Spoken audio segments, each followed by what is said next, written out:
নমস্কার বন্ধুরা, সুটনিস কিচেনের আর এক নতুন পর্বে তোমাদের সকলকে জানাই অনেক স্বাগত। আজকে বানিয়ে দেখাবো নিরামিষ আলু পনিরের রসা। তাহলে চলো দেখে নেওয়া রেসিপিটি। এখানে নিয়েছি 200 গ্রাম পনির। এই পনিরটাকে চৌকো চৌকো শেপে কেটে নেবো। দেখো, চৌকো চৌকো শেপ করে কেটে নিচ্ছি। তোমরা তোমাদের পছন্দ মতো যে কোনো শেপেই কেটে নিতে পারো। দেখো, সবগুলো কেটে নিয়েছি। তো এগুলো একটা প্লেটে তুলে নেবো।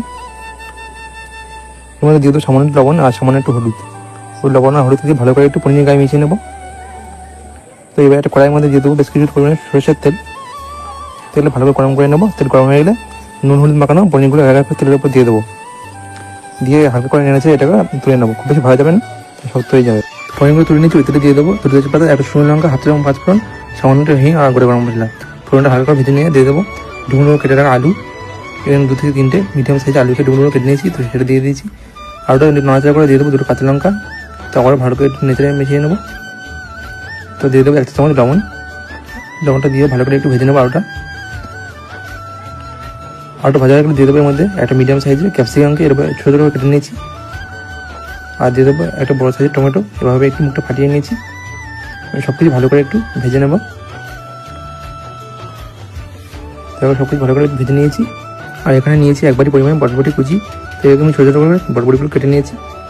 তো বটবটি দিয়ে ভালো ভেজে নিয়েছি। আর দেখো, হাফ চামচ হলুদ গুঁড়ো, হাফ চামচ লাল লঙ্কা গুঁড়ো, হাফ চামচ জিরে গুঁড়ো আর হাফ চামচ ধনে গুঁড়ো।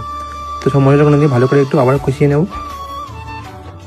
তারপরে এখানে দিয়ে দেবো সামান্য একটু আদা গ্রেট করে। যেহেতু নিরামিষ তরকারি, আদার খুব সুন্দর একটা ফ্লেভার হবে। তো আবার ভালো করে সব কিছু মিশিয়ে নেবো। তো এবার দিচ্ছি এখানে 1 চামচ চিনি। যেহেতু নিরামিষ তরকারি একটু মিষ্টি হলে ভালো লাগবে। তো এবার এখানে দিয়ে দেবো 2 টেবিল চামচ কাজু বাদাম বাটা। ভালো করে আবারও একটু কষিয়ে নেবো। তো দেখো, ভালো করে কষিয়ে নিয়েছি আর খুব সুন্দর তেল ছেড়ে গিয়েছে। এবার দিয়ে দেবো পরিমাণ মতো জল।